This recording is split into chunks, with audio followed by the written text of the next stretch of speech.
South Africa's youth are not lazy. They're not unmotivated.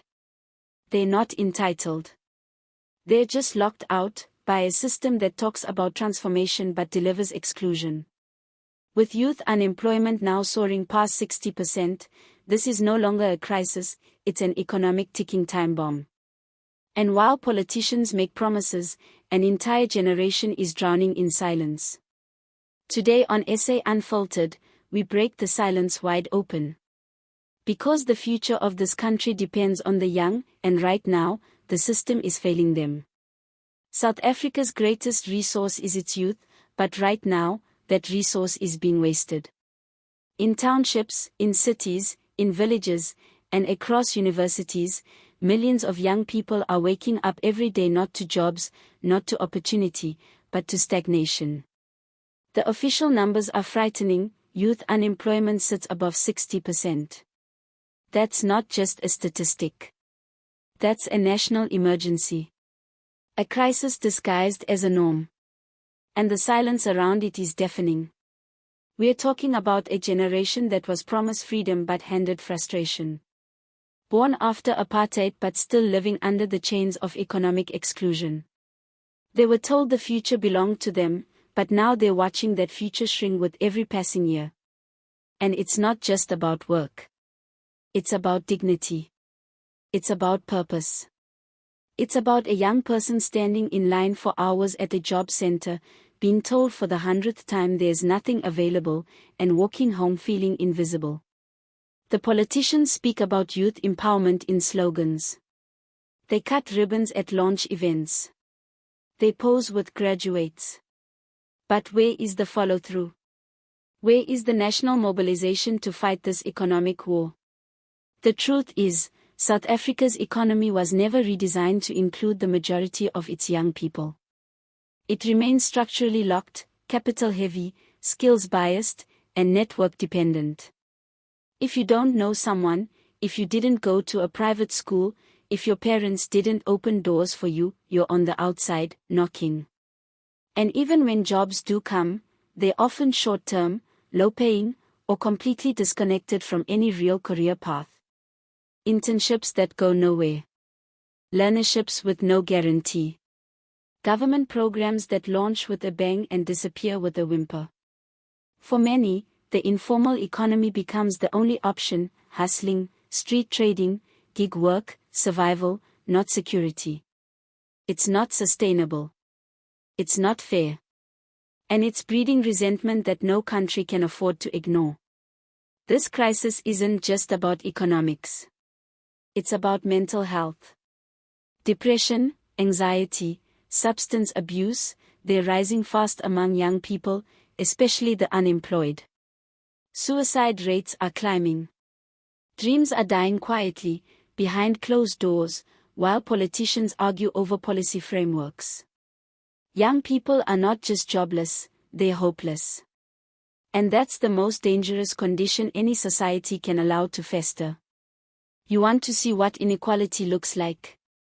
Go to a township where kids graduate from school with no access to skills training, no transport to get to interviews, no Wi-Fi to search for jobs. Watch their ambition rot while, across town, others walk straight into opportunities through family connections.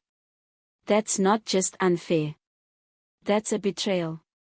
We talk about democracy, but democracy without economic access is a performance, not a reality.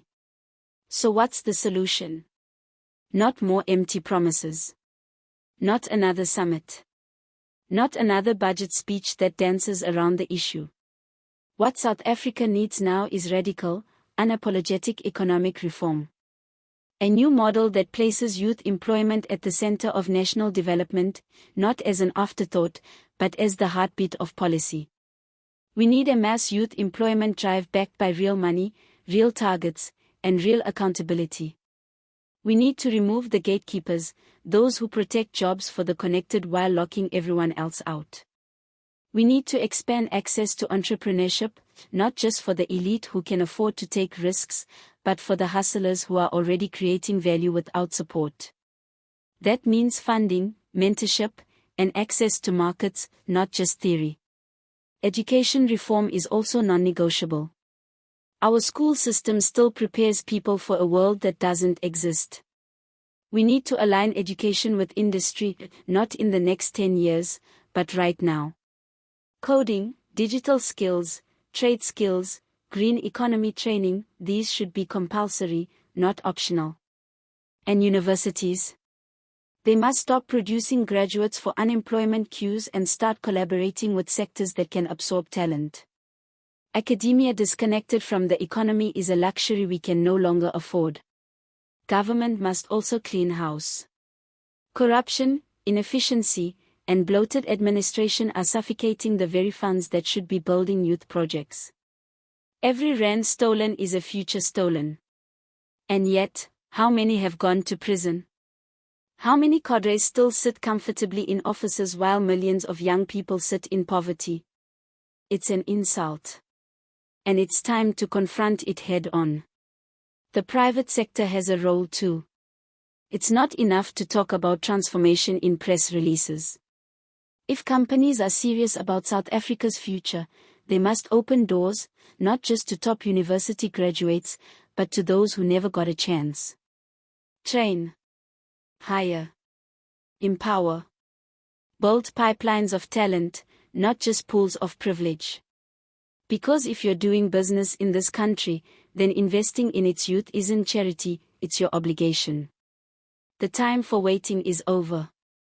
We cannot afford another generation lost to policy hesitation and political cowardice.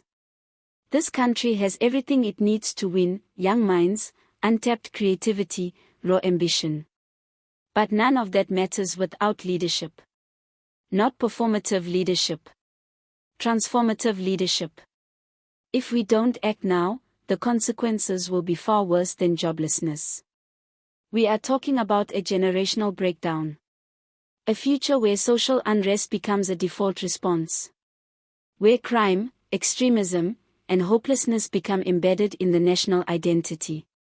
And when that happens, no gated estate, no security company, no private healthcare plan will be able to insulate those who ignored the signs. But if we get it right, if we build a system that works for the many, not the few, then the reward is beyond anything we've seen before.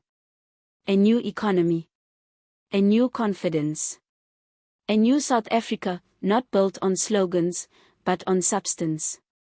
And that future begins with the youth.